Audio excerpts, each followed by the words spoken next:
Cuando chico, a los 4 años, pedía azúcar y entonces alargaba mi mano sobre la mesa y decía Macuca. Así que me voy a llamar Macuca nomás.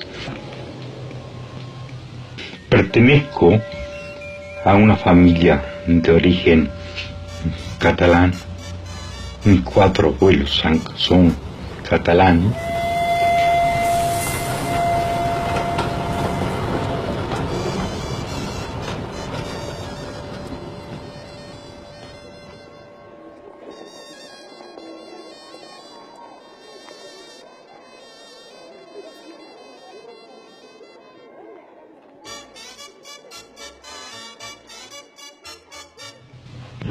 Intuí que quería ser sacerdote sin mucha evaluación de lo que sería ser sacerdote.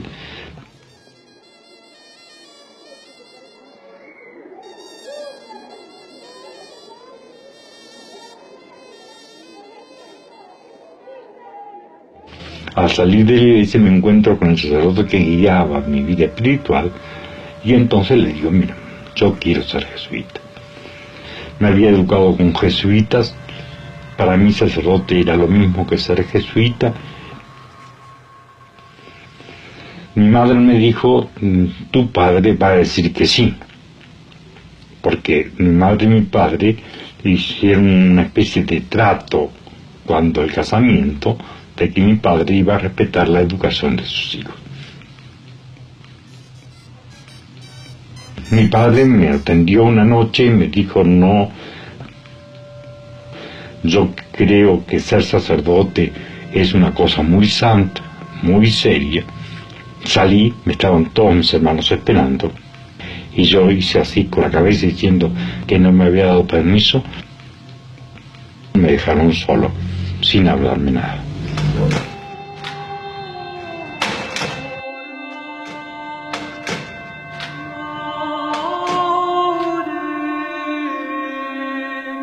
Hoy está velando por nosotros. Si viene la noche, viene el día, siempre sueño yo, lo veo a Macuca. Vino entonces el desastre económico argentino. Mi padre, que trabajaba en consignaciones de lanas, se fundió. Mi padre, llorando, firmó el permiso, era menor de edad, para poder ser jesuita.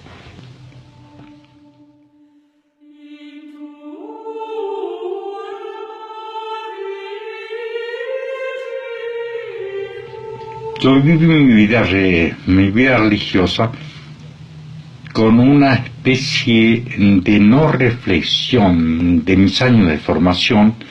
Estudio ciencias, estudio 3 años de filosofía, soy profesor 3 años, después de mi bachillerato 15 años de estudio, y prácticamente no elaboro mi teología, que me la entregan un poco repetida desde Europa, desde España.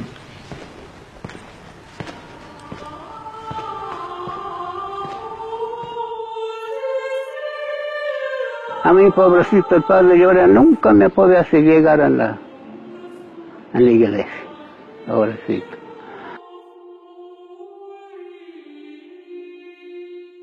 Y me dedica a acompañar a los estudiantes jesuitas en los años de formación, con deseo de que los estudiantes jesuitas tengan una especie de visión psicológica más sana que la que había sostenido, y trabajo 10 años en esa postura espiritual. Después sigue una evolución muy especial. Me nombran maestro novicio con la responsabilidad de formar los jesuitas de Chile. Roma, 24 de diciembre de 1956. Mi querido padre Llorens, se manifiesta inseguro de su doctrina y de su proceder con respecto a la formación de los novicios. Anda haciendo continuos experimentos de nuevas prácticas y métodos formativos. Que modifica montones de cosas muy intuitivamente. Ha tenido un proceder algo democrático. Y le revolvía toda la vida religiosa. En Roma no ha sido aprobada su manera de llevar el noviciado. También aquí en la provincia encontré una fuerte opinión en contra. Que me tuvieron que sacar volando. Desearía que el cambio se guardase en absoluto secreto hasta que se verifique. Porque habrá momentos donde se tiene que haber sentido muy solo, pero totalmente solo. Me invitan a participar como sacerdote obrero.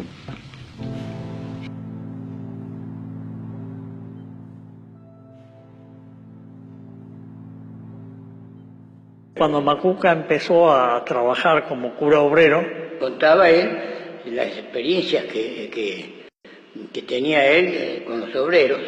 A través de ese sistema que era nuevo en el mundo, que lo habían hecho los curas franceses después de la guerra. Un día le pregunté yo, ¿qué te pasa con aquello? Mira, llegó la orden del Papa que no podía ser cura obrero. Y entonces ahí quedó. Esa fundación no puede hacerse. Muy agotado psicológicamente, con actitud psíquica de angustia, en forma de un ser inservible, me tiran a Mendoza.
Llegó un hombre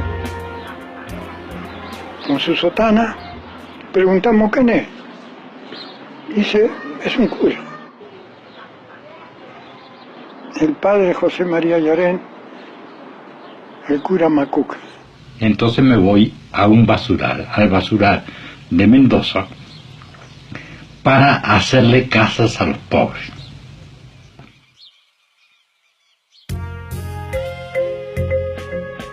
Un solo rancho había que estaba en Isidro Quiroga, ya andaba a caballo todo.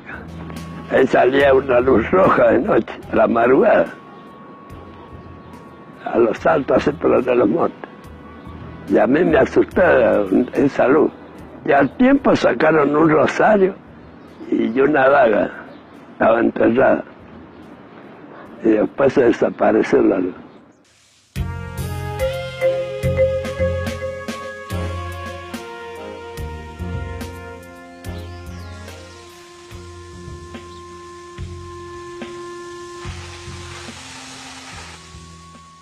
Alguna vez se venía de sotana, otra vez no. Venía como particular, así como estamos. Así llegaba él y se presentaba.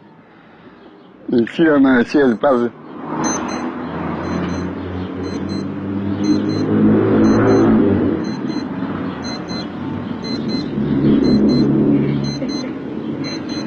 Está llamándome.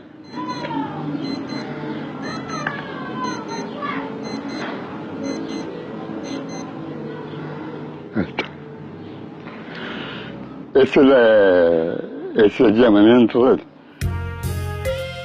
En medio de las piedras es donde escondía la sotana y pasaba sin sotana por adentro. Hasta ahí llegaba con sotana, de ahí dejaba la sotana.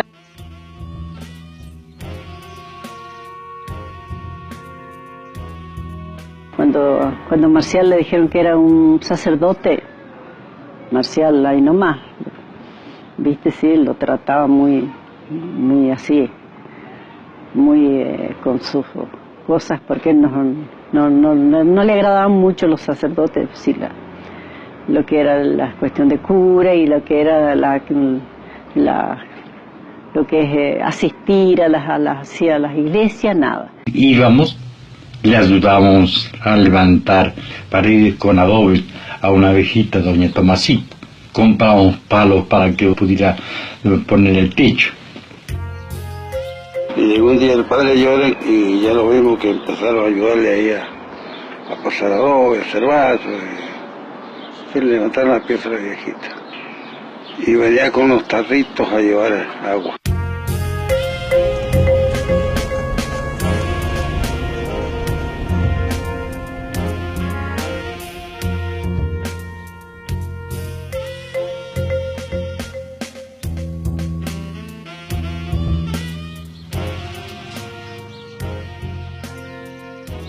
Con la famosa misa en latín, el pero omnia secula seculorum, y le sale un día el loco Julio de atrás y le dice tutucu, tutucu, y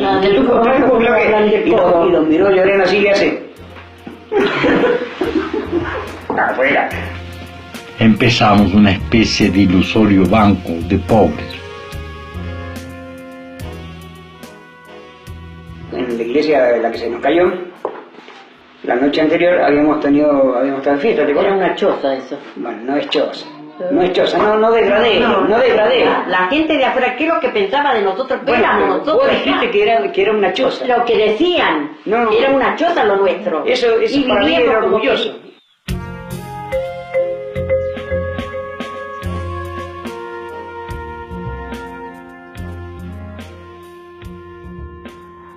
Un día venía de arriba y me dice, vení, porque me sabía decir desgraciado nomás.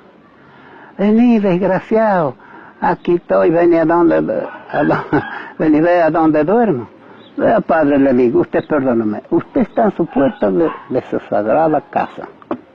Y yo voy por la calle y le digo, yo no he venido a codiciar ni a mirar nada. Le pedimos permiso a Llorén. Sí, pues porque teníamos una fiesta. Me dice, ahí una marihuana, dice, si le falta, dice, saquen un poquito, dice. Lo grave fue que el vino que estaba en la botellita de misal, en la botellita de misal, nada, no le dejamos nada. Entonces, claro, al otro día le echamos vinagre. Eso, Llorén, el cuerpo de Cristo y la sangre de Cristo, y le pega el trago, no, Dios.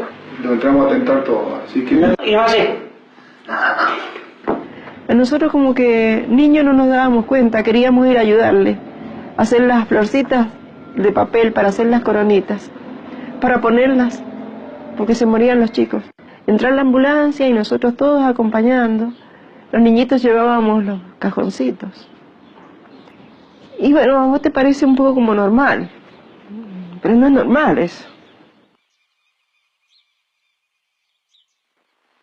Y esas son las cosas feas.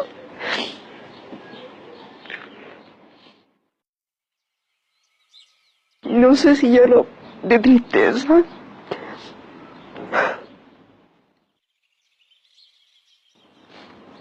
Creo que es un poco de esa impotencia que te queda adentro.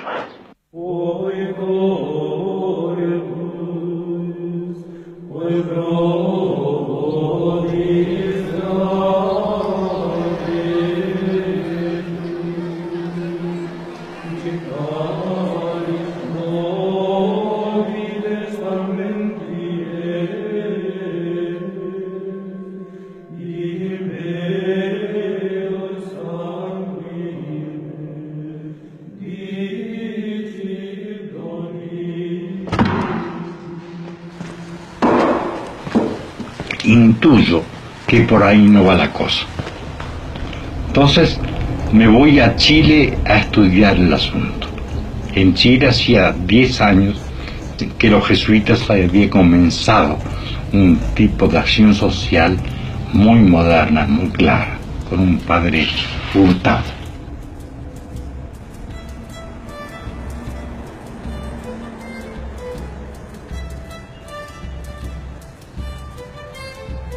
más allá de vuestro nido de amor, hay otros seres que lloran, hay otros seres que tienen hambre, hay otros seres que padecen, hay otros seres de quienes nadie se acuerda.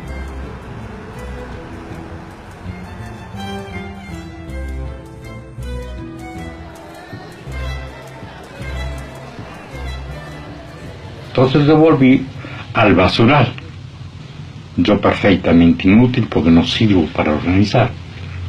Les puse, y un chileno que había, gran luchador, Humberto Mardones, dice: señor cura, yo soy libre pensador, si usted está con nosotros, yo lo acompaño. Y se principió a luchar y a luchar, y a darle fuerte y firme. Y había que agarrar el asadón, y había que agarrar el hacha, y otros agarraban el pico, porque había que hacer la zanja para que se viniera el agua. Era algo tan simple, pero también era fuerte, triste, porque era un esfuerzo de la gente. Veía como la gente trabajaba,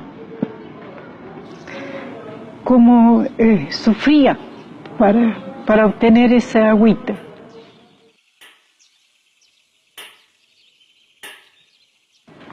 Para poder tenerla. Y yo eso lo tengo muy en mi corazón.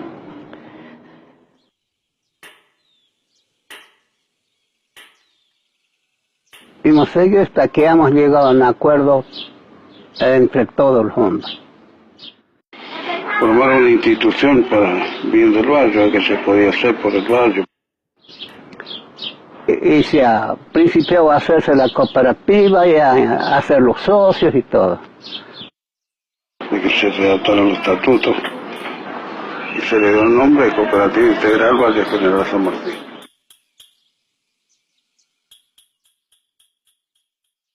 Cooperativa se formó para que, como se llama, que haya delicadeza. Y así fue. Empezamos a luchar, empezamos a abrir las calles, se ataba la sotana en la cintura, empezamos a sacar piedras, y empezamos a abrir cunetas. Ellos luchaban en la cooperativa, poniendo el corazón. Dice: vengo con una esperanza de hacerle la casa a ustedes y después la de Dios.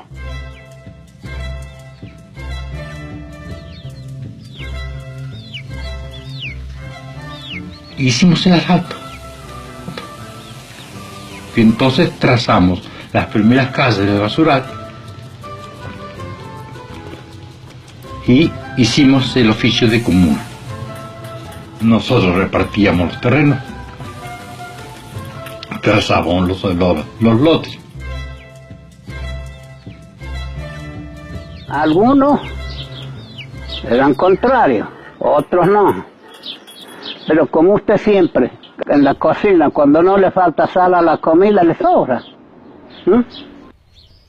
Hubieron muchísima gente que también se enojó con los dirigentes de la cooperativa, se enojó con el cura. ¡Qué puta madre que los reparió! Vienen a poner palos por acá, por sobre de mi casa, y cuánta vaca. Ay, doña Emilia, le digo, cállese, le digo, si no crea que lo vamos a echar a la tierra en el bolsillo. No, señor. Esta que ha principiado a tomar más cuerpo la cooperativa y más coraje la cooperativa, y siga, nada más. Vamos a luchar con el gobierno, por los terrenos. Decían que los iban a meter los topadores, ¿verdad? Que los decían que todas las tierras que se inundaban, que peligro de las crecientes. Y nosotros discutíamos que no. Le hacíamos ver cómo entregamos las tierras a la gente y todo eso. Los dirigentes, preparaban todos sus papeles, ya los llevaban todos hechitos, la propuesta que ellos querían. El gobierno les dice: no, ¿cómo le vamos a vender los terrenos si no están urbanizados? cómo se ha sufrido, de qué manera se ha sufrido, cómo ha estado la gente. Todo lo que se llevaba al rechazo. Tanto los cansamos hasta que por fin fuimos a hablar con el intendente, que no me acuerdo quién era el intendente de ese entonces. Uno los recibió por una puerta y los sacó patada por la otra. Decimos, nosotros nos robábamos todo, todos nos robábamos, porque nada nos permitían obtener por ley. Lo hemos puesto a los caños, entonces lo hemos mostrado por la calle, por la vereda. Hoy lo hemos puesto, al otro día hemos denunciado en la municipalidad. Todavía vive lo que hemos denunciado. Y vinieron a cortar el agua. Claro, porque estábamos robando. Fui yo a la policía, a la municipalidad. Me dice, oiga, dice, señor, resulta de que usted está denunciando porque han puesto el agua, dice, quien lleva el agua para su casa, y a esta señora le digo que perdone a la señora lo que yo le voy a decir, porque no se habrá quedado en su casa a cocinar. ¿Ah? Eso es lo que tenía que ver esto. No venir con semejantes mentiras aquí. Y en la misma noche volvimos a ir, volvimos a conectar y se terminó. Hicimos la toma clandestina del agua, hicimos la toma clandestina de la luz. El intendente, señor, lo hemos sacado de ahí de adentro de la cooperativa. Welch se llama. Hemos ido a pedir palos para la luz. La primera vez, porque no había luz, no había nada. Nada, señora, nada, con decirle nada. Fui yo, el finado Ortiz, fue el compadre Romano. Entonces nos dijo, mire, lo que ustedes vienen a buscar no van a encontrar. Yo no voy a robar para darles para ustedes. Intendente, le digo. Si nadie no le viene a decir que robe. Si nosotros le venimos a pedir los palos y la autorización y el permiso y todo lo que debemos, debe ser justo, pero dice yo no les puedo nada. Nadie le ha pedido nada. A los palos se ha comprado la cooperativa para que se ponga el alumbro público por la calle. Tal y así el barrio se hace su propia ley de edificación, ley de todo se hace. Y el barrio es el que marcaba los tiempos para cada cosa. Cuando cayó el ave piel, ¿te acuerdas?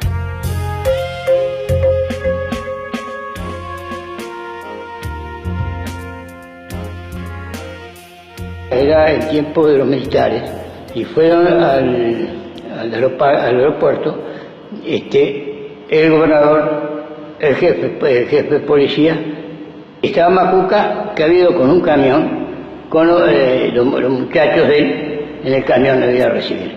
Que entonces el ave Pierre, cuando lo convidaron a almorzar, él dijo, primero voy a ver a mis amigos. Y se fue con Macuca. Bajó el avión y vino directamente al barrio de San Martín con el padre Ayala.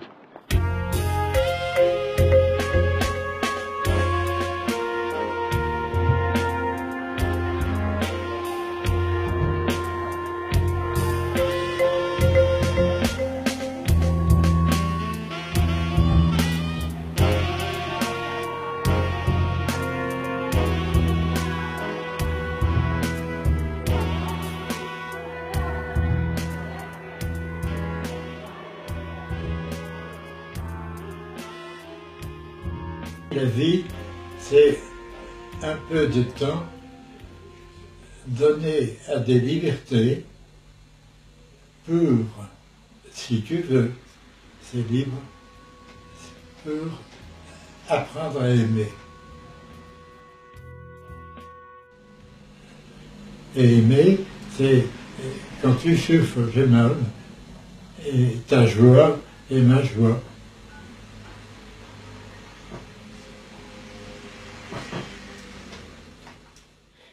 Politiquement, dans beaucoup de pays du monde, dit une parole qui est de dire servir premier les plus faibles, c'est la paix. C'est le secret de la paix. Et si on se laisse aller à servir premier les plus forts, alors il y a l'envie, il y a la concurrence et finalement une atmosphère qui est celle de la guerre.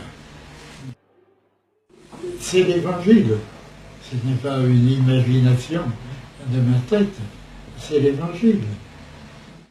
Y él conversaba de esto que era Medellín, de una reunión de 200 sacerdotes que se reunían en Medellín. Dave, yo tengo que ir a Cuba. Y bueno, nosotros nos quedamos bastante sorprendidos, porque ¿cómo era? Vamos a tratar, dice, cosas muy fuertes, cosas que nos explicó un poco que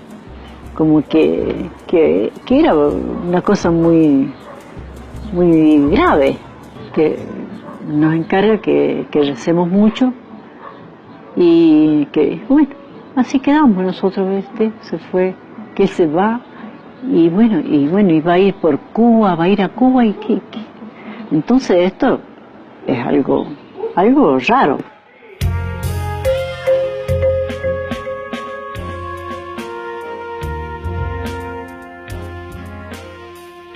Surgió ese hermosísimo viaje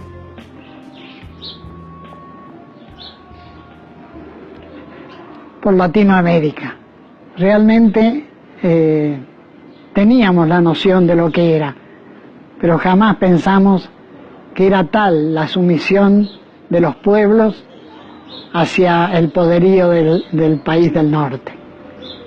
Ahí entendimos por qué se defendían tanto nuestras tierras. Realmente era notable. Había una fuerza de una iglesia que quería surgir, y que quería surgir de entre los pobres. El cura está haciendo algo raro. Mucha gente sí se hizo un barullo de conversaciones, qué sé yo. Bueno, el cura me parece que se está haciendo comunista, porque si va a Cuba, la cuestión de decir Cuba era bastante decir si son comunistas. Fue feo lo que es la iglesia, porque si alguien nos conversaba eso no sabíamos explicar la cosa, era difícil.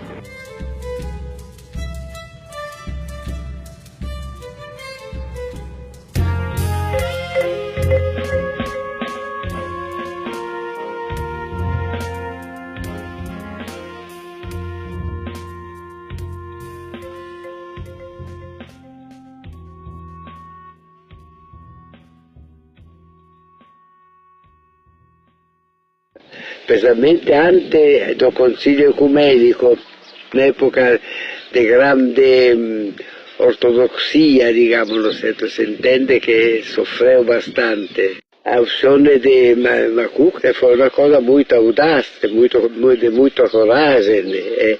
Poi con el Concilio se dio esta entusiasmo, digamos, de optar para los pobres, ¿no? Todo esto fue una grande novedad en la Iglesia, ¿entiendes?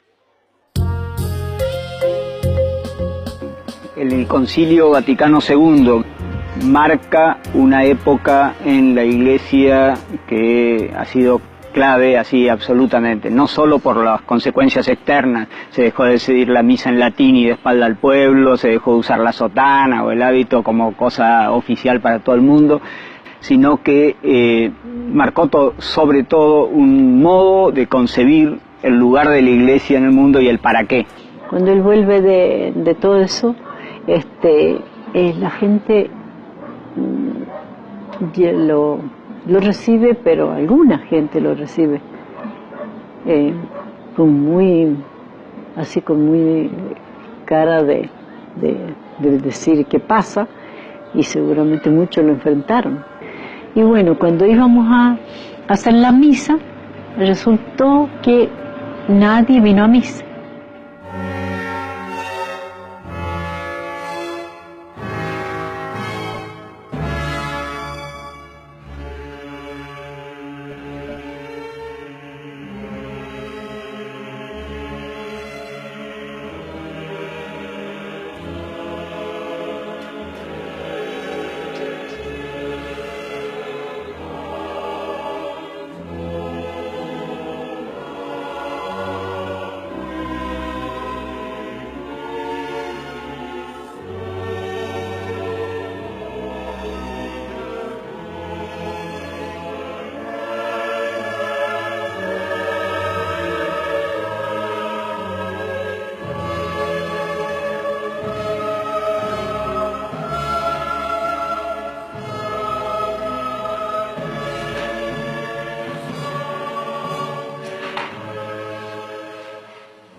la gente le tenía miedo a todo ser superior, o sea, a un jefe, Claro, al claro. político, a todo, le tenía miedo. Con ese miedo se lo sacó. ¿Cómo nos decía el gobierno? Que éramos ladrones y nos querían sacar. ¿Y por qué? Porque ellos estaban viendo que acá era una zona espectacular para vivir. Fue cuando entró la topadora. Había que aguantarlo. Había que ponerlos bien al frente.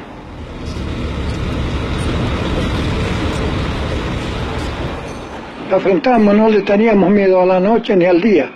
Con muchas amarguras, muchas hieles se llevaba aquí.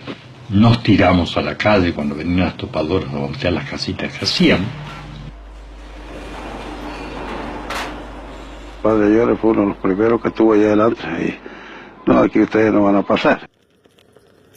El pueblo organizado es capaz. Y al pueblo organizado no se le tiene que dar cosas, sino que el pueblo tiene que asumir su responsabilidad organizándose y exigir cosas. Hemos caminado mucho con el Padre Llores, pobrecito. Y la caminada que él se pegaba de acá hasta el barrio Infanta para ir a trabajar, para ganar por el puchero, porque nadie le daba por el puchero, así que sabía andar, me acuerdo, con los zapatos rotos por tranco, por las piedras. Y así seguimos la lucha, y seguimos. Hasta que un buen día, donde se hizo un proyecto por los terrenos.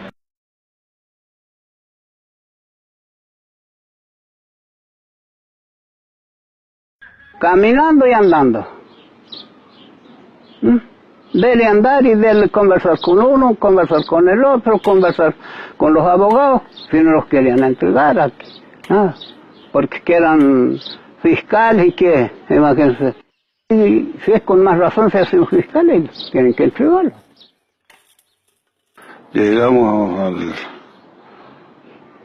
a la Cámara de Diputados y Senadores. Cuando se iba a tratar, se le avisó a la gente y se fue un montón de gente. Se invitó al barrio en general a que llevaban cacerolas, tapas, de la olla, que se yo las La gente se reunió y se unió mucho y muchos fueron a presenciar donde tenían que firmar por los terrenos. Estaba, así como se llama, ansiosa y nerviosa y esperando, ¿no? Para ver qué pasaba, porque si esto no firmaban, había que organizarse y... Va con tazos, cacerolas, mujeres, igual que los que hacen ahora, pues hay que hacer un lazo. Y aprobaron la ley esta y con eso así vendieron los terrenos. Ganamos en las cámaras que esos terrenos que eran fiscales pasasen al Instituto de la Vivienda para ser vendidos a instituciones de viviendas económicas. Era un acontecimiento muy grande para todos. Entonces esa primera cooperativa compró 50 hectáreas de terreno.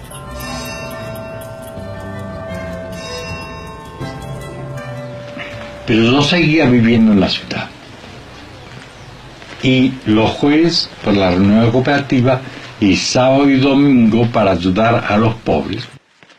Y allí empecé a llevar a los universitarios para que trabajaran en el basural de Mendoza. Buscaba estudiantes que traía de allá acá. Organicé el primer campamento universitario de trabajo. Veo un cartel, una experiencia ruda para universitarios fuertes. Acá se trabaja de sol a sol. Bueno, ya eso era que yo que nunca había trabajado fuerte. Vinieron a trabajar, a hacer su trabajo que tenían que hacer. Creo que lo lindo fue de que había gente creyente y no creyente, y cómo había algo más allá que nos unía profundamente, más allá inclusive de la fe.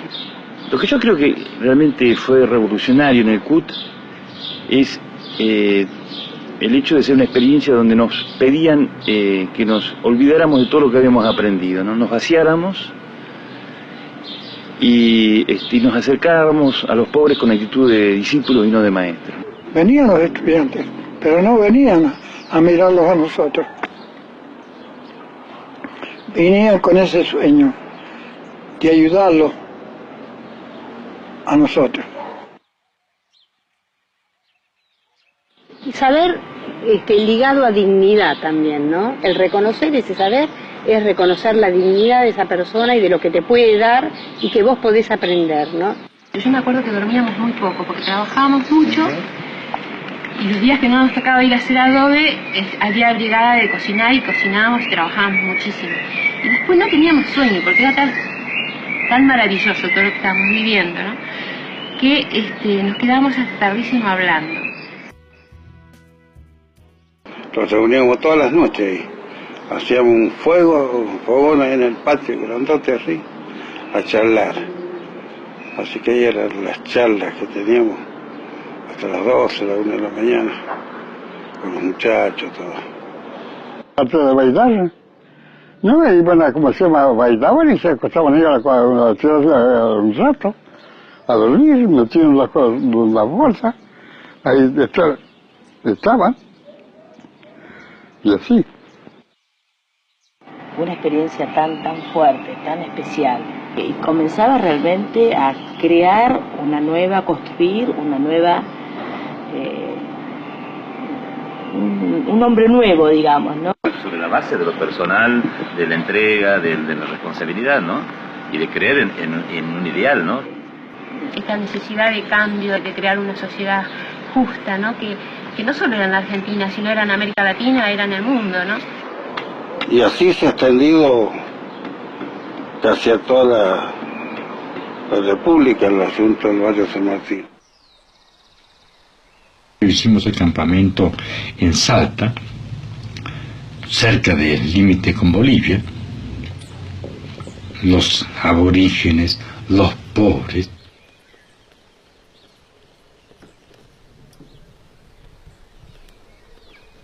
venían al campamento con mapas de la zona, los caminos de la selva. Por aquí estuvo el Che, ya tuvimos visitas de la policía. Todos los años teníamos la requisa. Hacía 4 meses que había sido muerto el Che Guevara en Bolivia. Macuca, a través de un jesuita, tuvo que ir a darle explicaciones a López Alfaro para demostrar que no era marxista, ni comunista, ni formaba guerrilleros el CUT. Porque los informes decían eso, los que general en jefe del ejército. Nosotros nos tocó vivir un proceso muy dramático que se juntó con todo con lo que se daba en ese momento, que era la violencia y bueno, y todo lo que pasó después, pero yo creo que el hecho del campamento despertó en todos nosotros una conciencia, significó para muchos tomar un compromiso político. ¿Cuál era la finalidad de que como eran estudiantes, el día que se pudieran recibir, tener suerte de recibirse, y topar algún cargo gubernamental o lo que fuese, supieran cuál era la vida del necesitado? Los universitarios no podían seguir viviendo en el país, desconociendo la miseria del país. Quería, con respecto a los curas, remarcar lo que yo creo que hicieron. Nos ayudaron a tomar conciencia de que vivíamos en un mundo tremendamente injusto y que ese mundo había que cambiarlo. Pero ellos no nos indicaron cuál era la metodología para transformar la realidad. La metodología en realidad la adquirimos de las experiencias exitosas en el mundo. En ese momento en Vietnam caían derrotados los yanquis, Fidel Castro comenzaba su revolución y eso no tenía nada que ver con los curas.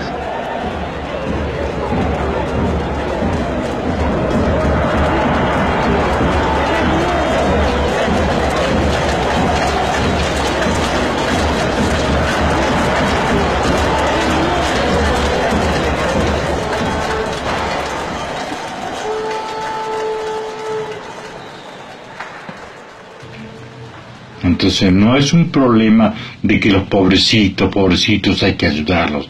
Son unos infelices, son borrachos, son ladrones, pero al fin son hombres queridos por Dios y Jesús dio su vida para que los pobrecitos sean atendidos, entonces darle limón.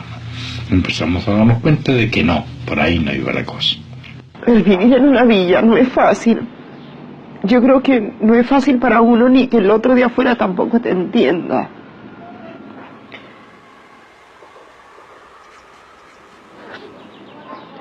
O sea, es tan fuerte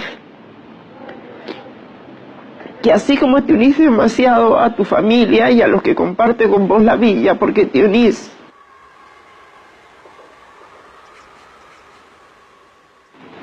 en no tener las casas con medianera. Vos ves el dolor del otro, así como ves la alegría, ves el dolor del otro.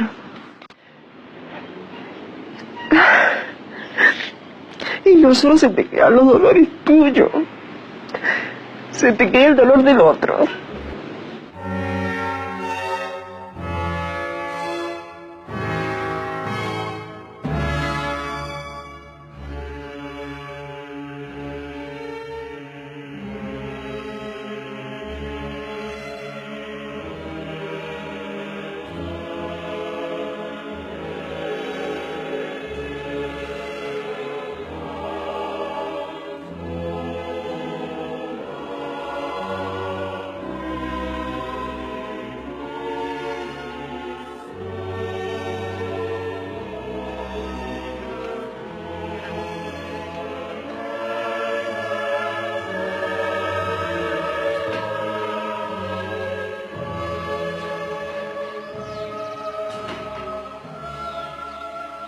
Sentí profundamente digamos así, el choque psicológico espiritual, y allí me di cuenta que no podía seguir viviendo en la ciudad y yendo a los pobrecitos una vez a la semana. A mí me impresionó mucho cuando me dijeron que el superior de él en Mendoza le había dicho que tenía que dejar la compañía si quería irse al barrio. Entonces que él dijo, yo me voy al barrio. Que su lugar era acá. Y mientras él estuviera acá y tuviera donde vivir, donde dormir, él iba a estar acá. A veces, como decía, la miseria no había, pero era difícil a veces parar la olla, porque que se lo comieron las minchucas y cosas. No contaba muchas veces con los elementos, pero... No, claro, yo creo que hambre no pasó, porque él caía a la casa del que fuera y se sentaba a comer. Y de ahí el padre Llore ya me conoció, me decía, diablito mío, diablito mío, yo no sabía ir a buscar a la iglesia allá arriba. Ya me venía a buscar y bueno, padre, mire que era ella, es la 1. Ahí está mi señora con la comida preparada, lo hicimos muy amigos, venía a almorzar, por ahí venía a cenar, lo acompañaba a la iglesia y me venía. Él, con las patitas en el barro, hizo carne el Evangelio. Y así fue el comienzo de mi obra de sacerdote, junto con un puñado de gente que era cristiana, y como es cristiana la mayor parte del pueblo latinoamericano. Fuimos formando el barrio. Ya nosotros habíamos más o menos visto como cooperativas por donde irían las futuras calles. En conjunto, no uno para uno, uno para otro, en conjunto. Y frente a la casa de la cooperativa había una antigua cancha de fútbol. Y apareció el gobernador y hizo así con la pata y dijo, acá la escuela. Y dijimos, no hay derecho, esos terrenos son nuestros. Y usted había sido eso, que es medio que no quiere defenderse, no se quería hacer tal cosa. Y entonces le escribimos una carta al gobernador. Había que discutirla, había que ponerlas bien en claro. Cada uno ponía su opinión y como se discuten las cámaras por ahí, pero salíamos de ahí, éramos todos uno. Y hay veces que casa de amanecer, sí hay. Excelentísimo señor gobernador, no tiene derecho a atropellar los derechos de la propiedad privada de una cooperativa. Y después le dijimos que donamos los terrenos que usted, sin derecho, ha destinado para escuela. Queremos allí una escuela primaria. Era un sacrificio, pero era un cooperativismo. Dejé de ser dirigente de la cooperativa, porque comprendía que el sacerdote no tenía que estar al frente de organizaciones obreras. Soy socio, asisto a todas las asambleas, me peleo, pido, discuto, y muchas veces callo, porque prefiero que el obrero se equivoque a que el obrero sea conducido por uno que aparentemente puede tener más formación que él.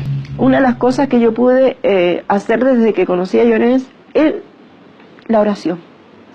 La oración, porque él decía, yo te puedo guiar, te puedo decir lo poco que a mí puedo intuir y ofrecer, pero la oración es importante, porque es un encuentro con uno mismo. Porque lo primero que entendimos que iglesia somos nosotros, no es el edificio, sino que iglesia somos nosotros. La iglesia es el ser humano. Y yo comencé a sentir que mi mundo se extendía para ver todo ese tipo de conversaciones que teníamos. Cuando te hablaba de Latinoamérica, de los campamentos, del sufrimiento de aquel, del sufrimiento de la gente del África, del tercer mundo, a entrar en mí esas palabras. Tercer mundo, oprimidos, palabras nuevas que a mí me interesaba escucharlas. Hay un manifiesto de 18 obispos del tercer mundo en que plantean un poco a nivel pastoral de responsabilidad de la Iglesia de defensa a los pobres. Los primeros lineamientos de lo que va a ser después la teología de la liberación. Mariama, que se acabe, mas se acabe mesmo a maldita fabricação de armas. O mundo precisa fabricar é paz.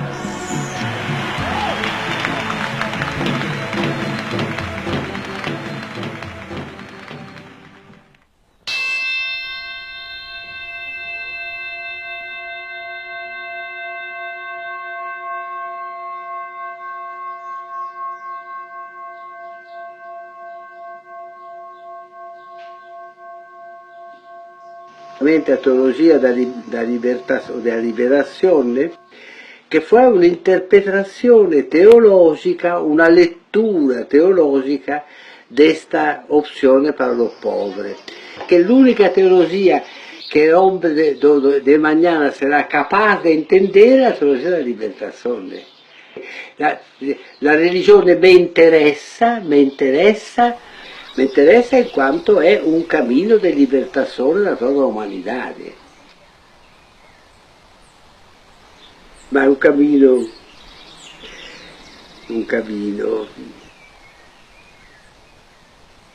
cuanto más uno crece en el amor de Dios, tanto más siente la solidaridad con la humanidad. O nos salvamos todos o ninguém, o ninguno, ¿entiendes?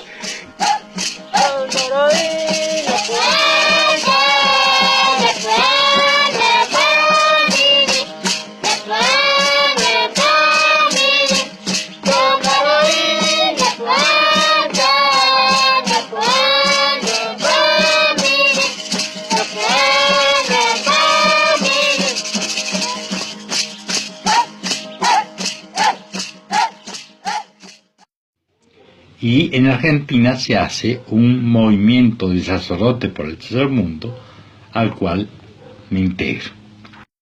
Creo que él es el precursor realmente en la Argentina del movimiento de sacerdotes para el tercer mundo, pero desde la práctica, no desde lo teológico bíblico.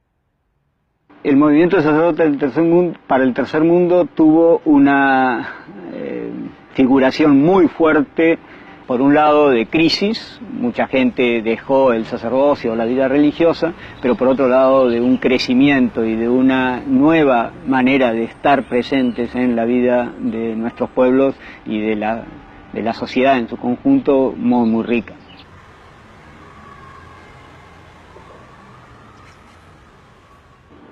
Y para mí lo del barrio fue realmente una revelación, ¿no? Revelación porque pude vivir lo que estaba buscando con Macuca, con Luigi, con José María, con Benjamín. Fue una experiencia muy rica de vida de jesuita, pero también porque fue descubrir el protagonismo del mundo de los pobres, ¿no? Encontrar cómo se podía en una iglesia y sociedad tan convulsionada como la que estamos viviendo en esos momentos, el trabajar con los pobres dentro de nuestro continente, América Latina, ¿no?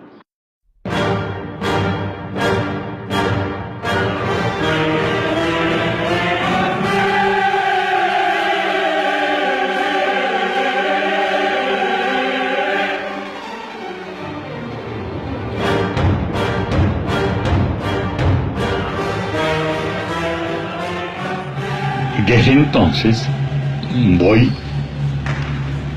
transformando mi pensamiento religioso. El mendozazo no fue una salida del barrio San Martín. El mendozazo fue una salida que viene a iniciarse con el aumento de la electricidad. Entonces era algo que afectaba a todo el mundo. Todos éramos pueblo, todos avanzábamos, todos estábamos por una conquista y por una protesta común.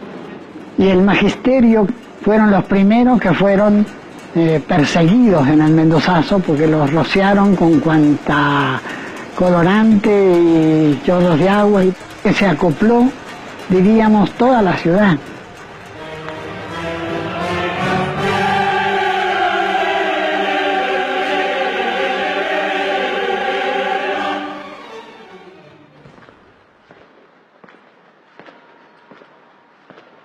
La justicia social es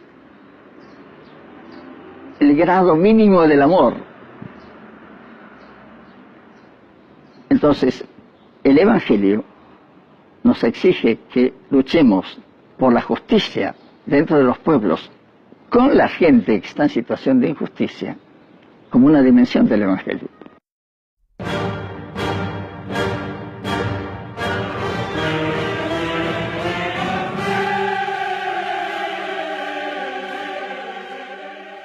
Cada año me siento que estoy, digamos así, quitándome una especie de opresión religiosa que hace que el pensamiento así, pensado por Marx, que la religión es el opio del pueblo, tiene mucho de fundamento.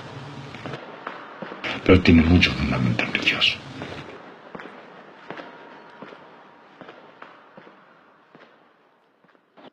Me crié en la calle. Todos habíamos sido primarios. No habían abogados ni doctores ni nada por el estilo. Todo honradamente principiante, como se dice. Entonces la educación nos resulta enormemente pobre. La directora grita a las maestras, la directora gritan a los chicos llegan de la casa, donde grita el papá y grita la mamá porque no tienen qué comer.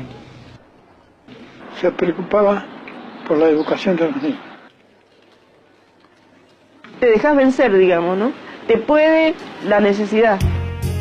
Se le hace mamar sin quererlo, desde el mismo sistema educativo que es la escuela, que el pobre, por el hecho de ser pobre, no puede. Es una mezcla de un montón de cosas que a mí me llama la atención, que a pesar de los años y de lo que yo pueda haber analizado como persona por todas las personas que me encontré, no solo con Macuca, sino con otras más, hay cosas que dentro mío siguen todavía pesando demasiado.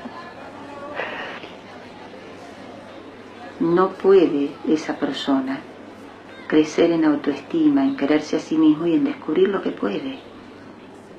Veo que pesan porque porque no te sacabas de adentro. Ante esa problemática hemos creado una escuela de apoyo un poco experimental. Elegir los chicos peores de la escuela. Cuanto más repetidor, más posibilidad tiene para que entrar en esa escuela. Ponemos mucho énfasis en lo que es el ejercicio de la libertad responsable, en lo que es la formación del juicio crítico, del autocontrol, la formación de la voluntad. Una cultura de adentro, esa cultura, vos podés, el de Llorens, en las misas, en las charlas, pueden, ustedes, la universidad también les pertenece, es de ustedes, tienen que llegar allá. Los hijos de ustedes tienen que estudiar.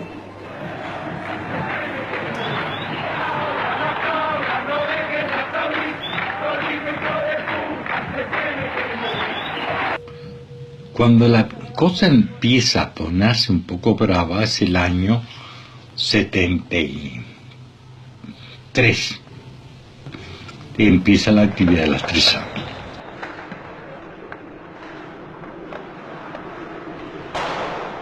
Todo aquel que estaba en una villa tenía que ser malo.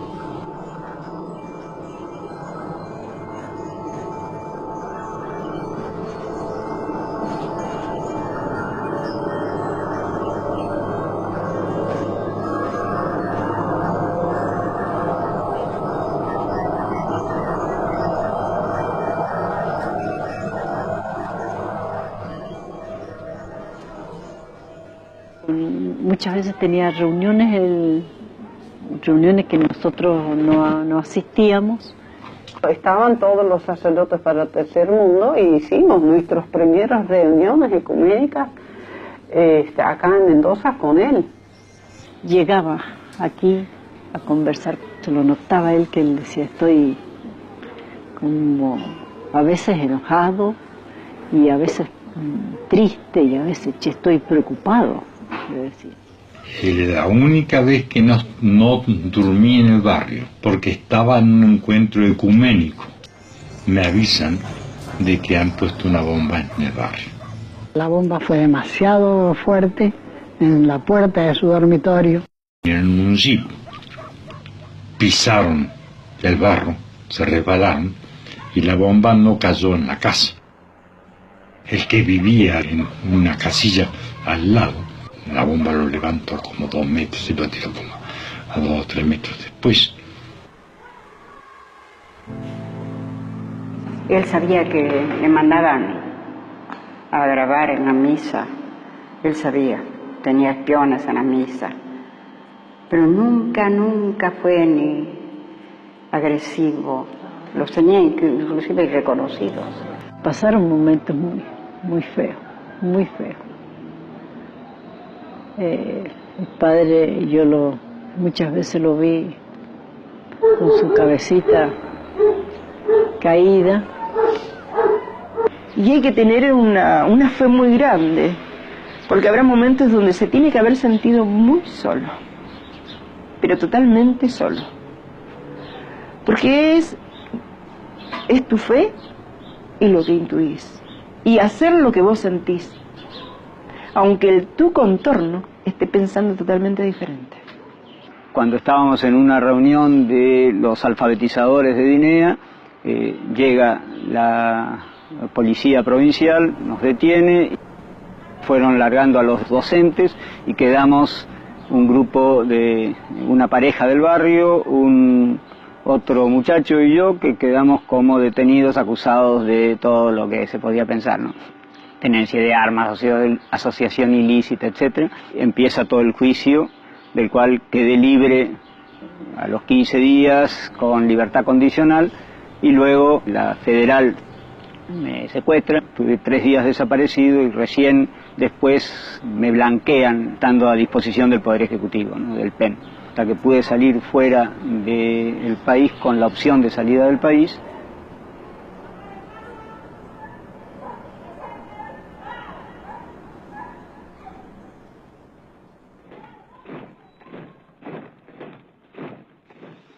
En cuanto los argentinos en todas las tradiciones de un ejército muy católico, muy addicto alla iglesia, e che è negativo, perché a un certo punto, come Bush, invocano Deo per reprimere los otros, ¿no?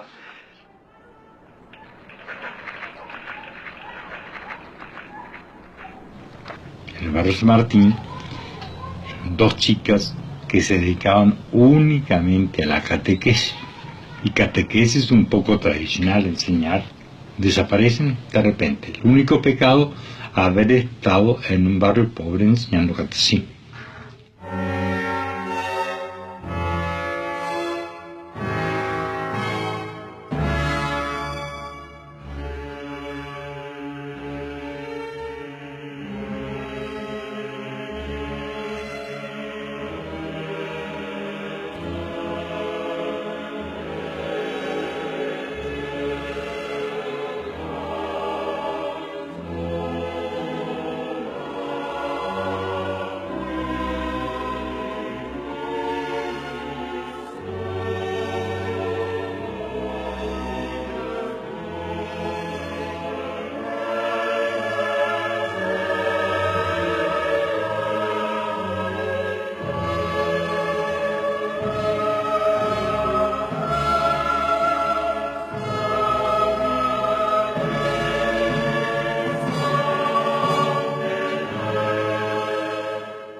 El más grande de todos los idealistas ha sido Jesucristo, que soñó que un día los hombres todos íbamos a dejar de ser pecadores, y dio la vida por eso.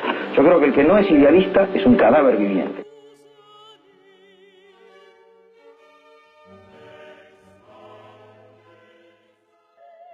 El gran agradecimiento a Dios por haberlo tenido Él en los momentos más terribles, terribles que tuvimos que vivir.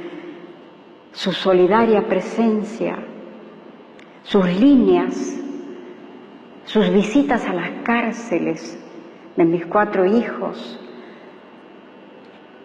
su cobijo que nos diera ahí en el barrio San Martín cuando evidente no éramos personas muy gratas. Todo ese amor increíble, puedo decir, he visto el rostro de Dios. Fue un eslabón muy grande. Fue una existencia, como te voy a decir, de pureza en mi vida. Y bueno, mucha gente sé que le pidieron perdón. Sí.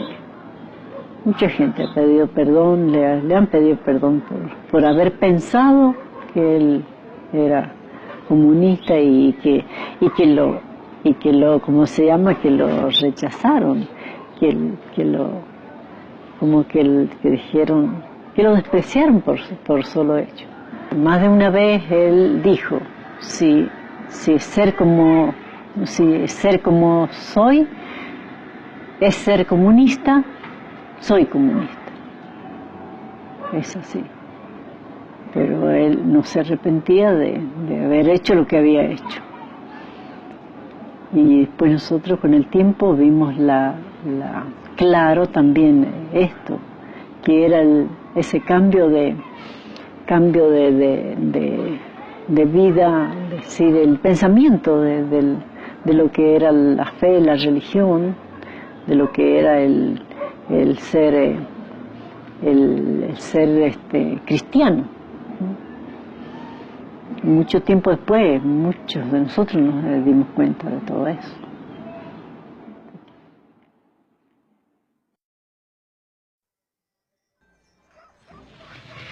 A los 4 días del 24 de marzo del 76,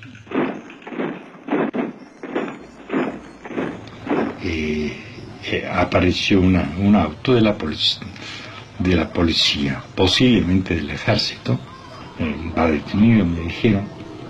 Y vimos que Llorén salía con unos cuantos militares que se lo llevaban. Yo lo vi arrancarme y a la familia enfrente y se me detienen. Entonces dijo, avisen a la compañía. Entonces avisamos por supuesto a la compañía, que viera que lo que pasaba con el padre Llorén, con Macuca. Bueno, fuimos a la casa donde estaba allí, la capilla, tenía todos los libros en el suelo, le habían revisado todo. Fui detenido, estuve en el liceo militar de Mendoza. Estaban montones de profesores universitarios, montones de dirigentes obreros.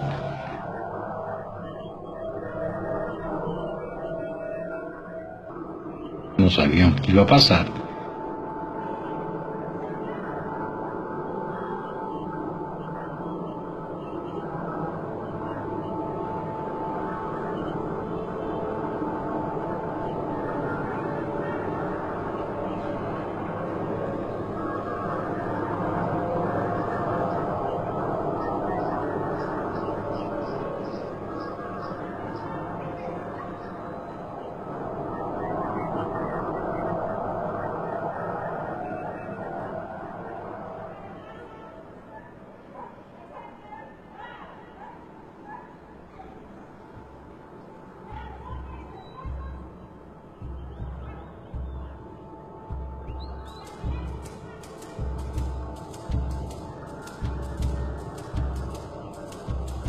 Pronuncian mi nombre, me dicen, usted tiene que salir.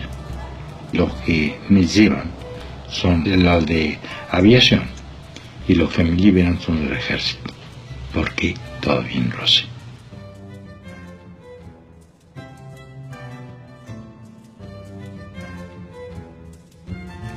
De repente me encuentro libre fuera.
Paloma, 5 de marzo de 1980.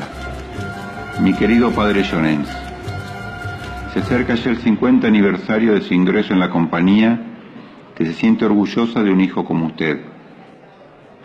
Su dedicación coherente y constante a los pobres, por quienes optó hace tantos años, a ejemplo de Cristo, espero que su opción preferencial por los pobres sirva a otros de interpelación evangélica para comprometerse a colaborar con Dios para que su reino de paz, de justicia y de amor venga a nosotros cada día, tanto en la tierra como en el cielo.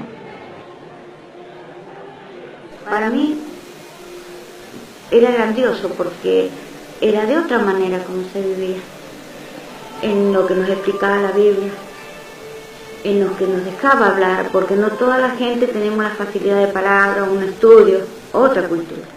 Él conmigo fue, digamos, mi maestro, mi amigo, y yo diría un padre para mí. Ha sido muy querido, muy compañero de todos. Así.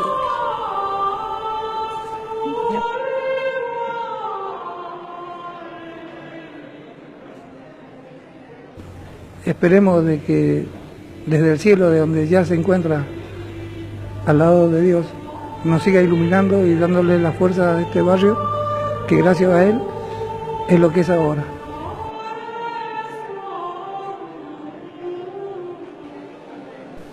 Durante su estadía en el barrio, que comenzó silenciosa, por eso nos enamoró a todos, por eso nos cautivó, por eso nos llegó la palabra de Dios.